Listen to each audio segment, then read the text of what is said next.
آپ ارشاد فرماتے ہیں علم سیکھ کر اس پر اخلاص سے عمل کر۔ کتنا علم سیکھے گا اور عمل نہ کرے گا؟ علم کا دفتر لپیٹ دے اور اخلاص کے ساتھ عمل کا دفتر پھیلا دے، ورنہ تیرے لیے نجات نہیں۔ تو صرف علم سیکھنے میں لگا ہے اور اپنے کاموں کے ساتھ اللہ پر دلیر ہو گیا ہے۔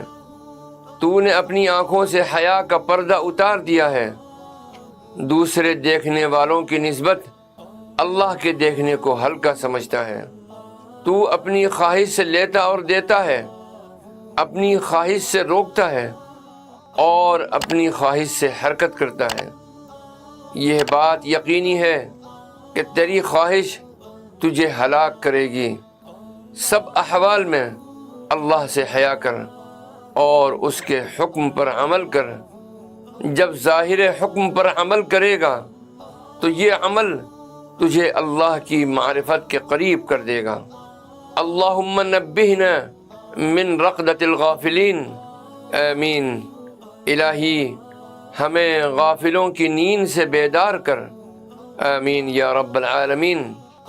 حضرت شیخ عبد القادر جیلانی رحمۃ اللہ علیہ آگے چل کر ارشاد فرماتے ہیں، جب تو گناہ کرے گا تو تجھ پر آفتیں آ گریں گی، جب توبہ و استغفار کرے اور اللہ سے مدد چاہے تو وہ آفتیں تجھ پر نہیں بلکہ تیرے سے ہٹ کر گریں گی۔ بلا کا آنا ضروری ہے، لہذا اللہ سے دعا کر وہ مصیبت میں تجھے صبر و موافقت عطا فرما دے، تاکہ اللہ اور تیرے درمیان جو معاملہ ہے محفوظ رہے۔ اب خدشہ بدن پر ہوگا، قلب پر نہیں، ظاہر میں ہوگا، باطن کو نہیں، مال میں ہوگا، دین میں نہیں۔ اس وقت وہ آفت نعمت لگے گی، عذاب نہیں۔ اے منافق، تو اللہ اور اس کے رسول صلی اللہ تعالی علیہ وسلم کی فرما برداری میں صرف نام پر اکتفا کیے ہوئے ہے، معنی کے ساتھ نہیں۔ یہ تیرے ظاہر و باطن کا جھوٹ ہے، اسی لیے تو دنیا و آخرت میں ذلیل ہے، گناہگار اور جھوٹا اپنے اپنے نفس میں ذلیل ہیں۔ اے منافق، تو اللہ اور اس کے رسول صلی اللہ تعالی علیہ وسلم کی فرما برداری میں صرف نام پر اکتفا کیے ہوئے ہیں، معنی کے ساتھ نہیں۔ یہ تیرے ظاہر و باطن کا جھوٹ ہے، اسی لیے تو دنیا و آخرت میں ذلیل ہے، گناہگار اور جھوٹا اپنے اپنے نفس میں ذلیل ہے۔ اے عالم، دنیا والوں کے سامنے اپنے علم کو میلا کچلا نہ کر، عزیز شے کو ذلیل شے کے بدلے نہ بیچ۔ علم عزیز ہے اور جو دنیا والوں کے ہاتھ میں ہے وہ ذلیل ہے۔ مخلوق کے بس میں نہیں کہ تیرے نصیب کا لکھا تجھے دے سکے، البتہ تیرے نصیب کا لکھا ان کے ذریعے تجھے پہنچتا ہے۔ جب تک صبر کا دامن تھامے رہے گا تیرے نصیب کا لکھا ان کے ذریعے تجھے پہنچتا رہے گا، تو باعزت طریقے سے رہے گا۔ تجھ پر افسوس جسے اور سے رزق دیا جاتا ہے وہ کسی کو رزق کیسے دے سکتا ہے؟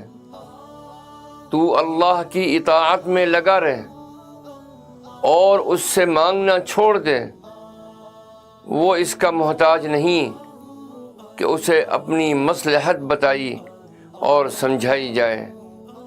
ارشاد باری تعالی ہے حدیث قدسی میں، من شغلہ ذکری عن مسئلتی اعطیتہ افضل ما اعطی السائلین، او کما قال علیہ الصلاۃ والسلام، جسے میرے ذکر نے سوال کرنے سے روکا میں اسے سوال کرنے والوں سے بڑھ کر عطا کروں گا۔ دل کے بغیر صرف زبانی ذکر کی نہ کوئی عزت ہے نہ کوئی وقات۔ اعلیٰ پائے کا ذکر دل اور باطن کا ذکر ہے۔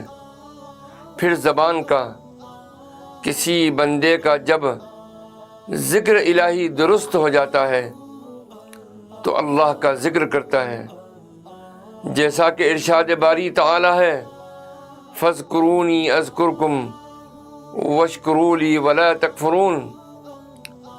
سورہ بقرہ میں ارشاد گرامی ہے، تم مجھے یاد کرو میں تمہیں یاد کروں گا، اور میرا شکر کرو ناشکری نہ کرو۔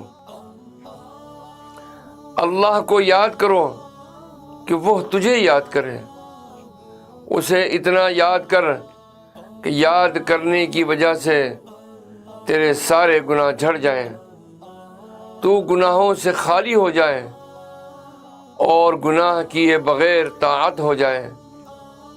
جن لوگوں کو وہ یاد کرتا ہے اس وقت ان کے ساتھ ساتھ تجھے بھی یاد کرے گا۔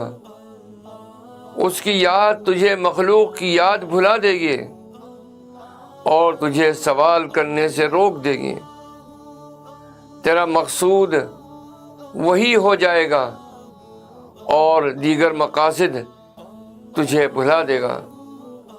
جب تیرا مقصود وہی ہوگا تو اپنے سب خزانوں کی کنجیاں تیرے دل کے ہاتھ میں دے دے گا۔ جو کوئی اللہ کا دوست ہے وہ اس کے غیر کا دوست نہیں۔ اللہ کی محبت کے سوا سب کی محبت تیرے دل سے زائل ہو جائے گی۔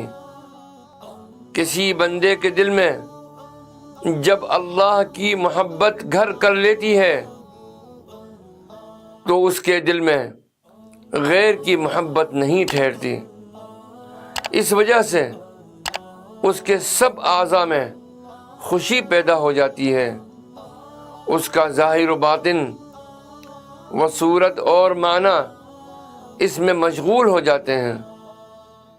اللہ اسے دیوانہ بنا دیتا ہے، اسے اس کی عادت اور آبادی سے نکال دیتا ہے۔ جب بندہ اس مقام پر پہنچ جاتا ہے تو اللہ اسے اپنا محبوب بنا لیتا ہے۔